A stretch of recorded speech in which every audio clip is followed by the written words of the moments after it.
Hello everyone and welcome to the How Good Is. Today we're going to talk about Minou. So Minou is, as we can see already, 2 Excel is 2 charge Magia character. Oh, a charge Magia character. Okay. Or like an Excel Magia character rather, with some charge in there. Currently, of course, since charge is a lot more important because of charge conservation being kind of overpowered, maybe it's a character having a little bit more charge might be a little bit better, but I'm not quite sure about this, because you already have characters that are really good at generating a lot of charge, and once you have a lot of charge, you're conserving the charge. So once you're conserving charge, you don't need more. So after you've built up a lot of charge, you don't need to have more charge discs in the mix. You want to have either Excel or Blast disc. So overall, I'm still on the fence, but generally I would still say that, you know what, more Excel discs are still better, even if you're playing a sort of charge strategy. Just on the side, because I know a lot of people that have Madoka Senpai, for example, Ultimate Madoka Senpai, are now playing charge conservation strategies. If you do that, you probably still want Magia characters that actually have many Excel discs and not a lot of charge discs. But that's an aside. So what do we see about her? She's a Magia character. What about her stats then? Well, she has a decent amount of attack. That's actually pretty high attack. And her other 2 stats, HP and defense, aren't that terrible. So they're decent stats. Pretty high attack focus though. If we take a quick look at her personal, chance to charm 55% all enemies. It's not good. Moving on, we see her connect. So what is her connect about? And we're going to see something of a theme that's going to crystallize while we look at this character. We have attack up, which is normal. Then we have dazzle, charm on attack. So it seems like this connect is somewhat similar in idea to, I think it was Corbeau, who had curse on the connect, and I think did Minou have some? No, Minou did not have something. Not Minou. Lapin, I think, did not have anything. But we know that Corbeau was all about status aimants, right?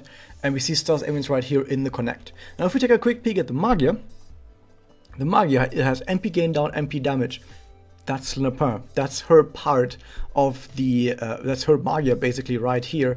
And I said it was terrible back then, I still say it's terrible right here to have MP gain down and MP damage on Magia. But yeah, so the same problem that Lapin has, but also a similar problem with the connect that Corbeau has, just in general, that stealth aimants aren't that amazing right now. Sure, Dazzle is a pretty strong effect. It's probably the best or the second best, depending on what situation you're in, stealth aimant out there. One of the best at least. And charm is still alright if you really want to make sure the enemy misses some turns, maybe on some high priority targets. But overall, not too sold on stealth aimants in general. I still think that they could do way better with stealth aimants, especially against multi-style bosses, where currently they're kind of useless. So not sold on this. And on the Magia, not sold on these 2 things either. Now there's a little thing else on here, and I'm going to talk about that later. I'm going to keep that for last, because this is something I'm going to have to talk about for quite a while. If you take a quick peek at the doppel, we see attribute strength and damage to 1 enemy. We see MP gain down, MP damage hasn't really changed by that much. Like, sure, the MP gain down goes to 5 turns by 10% higher, which on other effects would be great. On MP gain down, doesn't really matter much. The effect is not that great, and having more of it still isn't that great. So yeah, still kind of a waste. And MP damage, I mean, this is a single target Magia. Even if you're playing 100 evils, a single target Magia should probably kill anything you throw it at, right?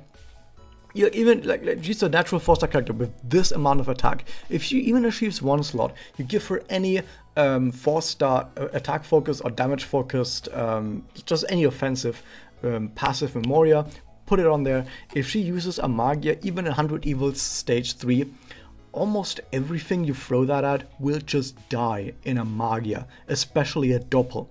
I don't think any 100 Evils quest survives a Doppel from an attack-focused natural 4-star, even at a 1 slot.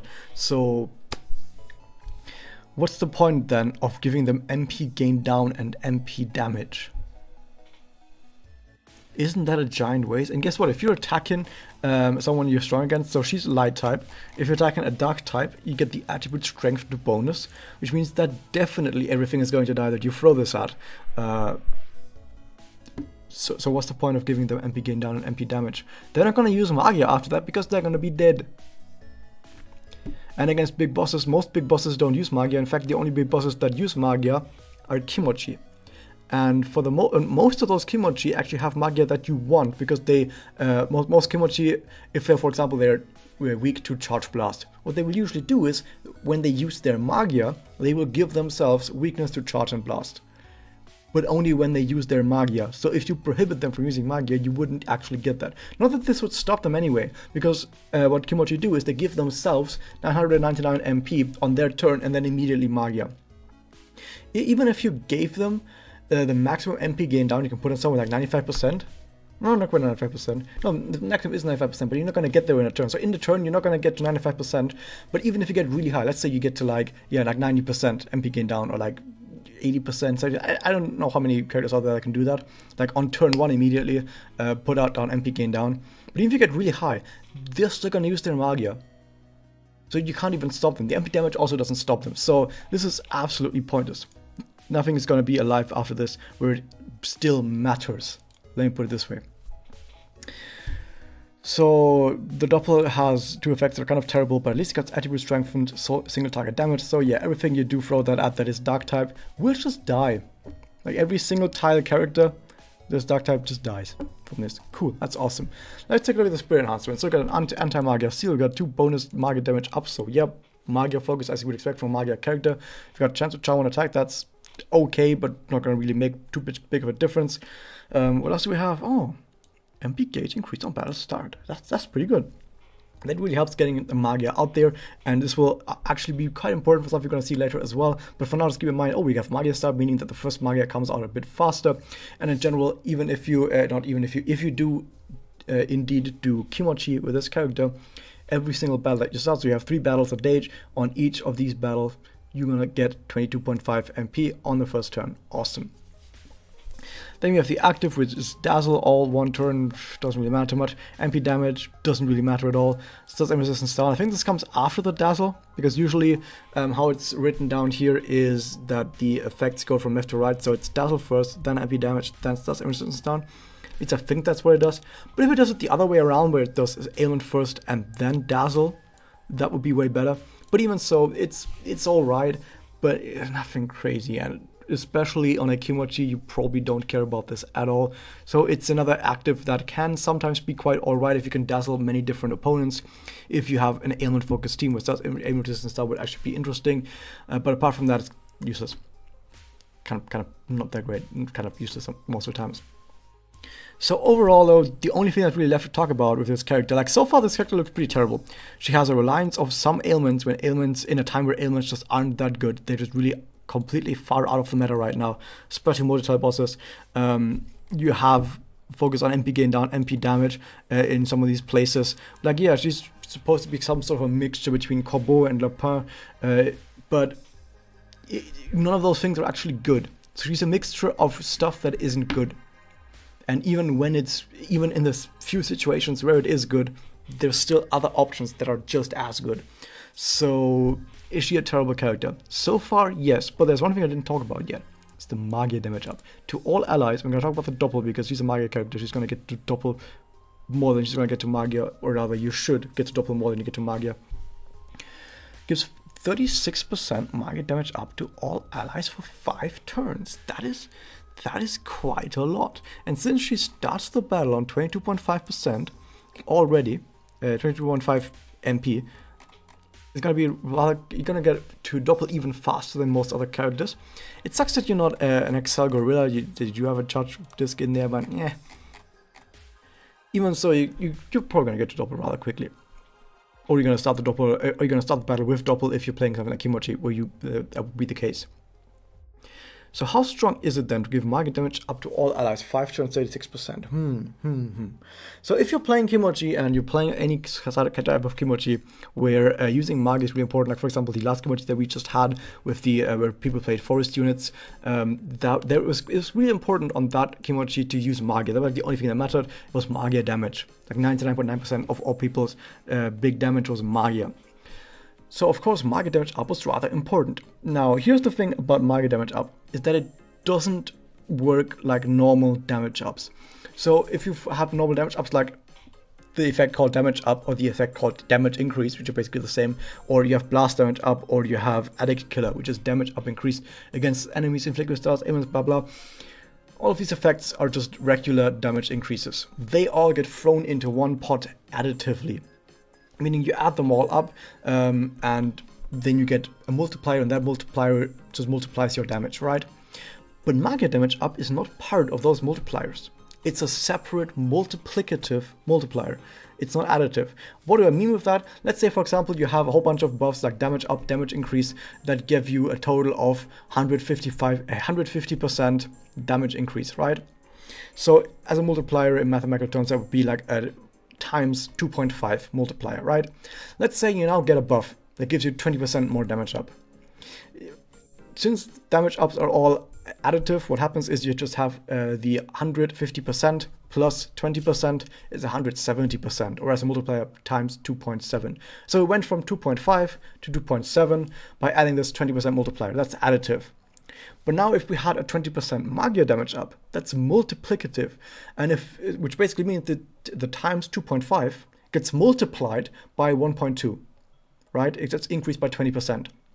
And that actually ends up going from 2.5 to times 3. So instead of going from 2.5 to 2.7, we're going from 2.5 to times 3, which is more than twice as good. So if you already have 150% damage up, at 20% damage up, like more, 20% more damage up, is less than half as effective as a 20% Magia up, right? That 20% Magia up is more than twice as effective at increasing your damage. Of course, if you go all the way back to the start and say, what if we have 0 damage up and we have 20% damage increase versus 20% Magia up, they're basically the same. They're exactly the same in that situation.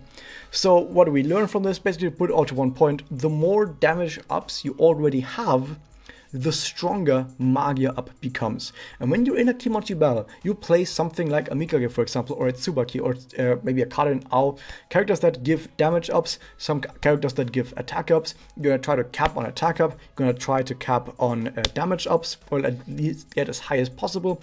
And if you play like a Mikage on your team or Tsubaki, you might get like 120% damage up. You throw some actives in there, you throw some passives in there that all gives damage increases. You might get to that 150% or even higher damage increase. You really can get that high. But once you get that high, you need the Magia up to deal all of the damage you can. Once you have all those buffs, then suddenly Magia up is really goddamn important. And this is where Minou comes in. So Minou has the ability now to give Magia damage up to all allies, and if you have a team that already has a lot of damage ups, like the Mikage for example, but doesn't have any Magia damage up, maybe you don't have any good Magia up Memoria, you don't have any actives, or you want to use those actives for damage ups instead, you can now just slot in Minou as well. If you still have a spot on that team, she can use the doppel maybe once or twice, give everyone a lot more Magia damage up, and this will give you a lot of damage increase. So overall, Minou has the ability of giving you a lot more Magia damage in Kimochi. Does that make her useful? On some teams it will. There will probably be some whale teams, like let's say for example Minou was already released like a month ago, there would have probably been some whale teams that put Minou on their top 100 teams. So I think she can fit in there. It just depends on the rest of the team setup, it depends on the Memoria you have, so it depends on all of that. But also something to notice that if you're a free-to-play player, if you're a casual player, you don't really have to worry about this too much, because this is mostly just for Kimochi, or this is mostly for fast 100 evils clears. Things that aren't really that important, I would say, to most free-to-play or casual players, because you're not going to get like top 100 rank on Kimochi anyway. But if you do aim for that, if you do have the resources to get there, Minou is actually pretty darn good for that, depending on team setup and Memoria setup, etc.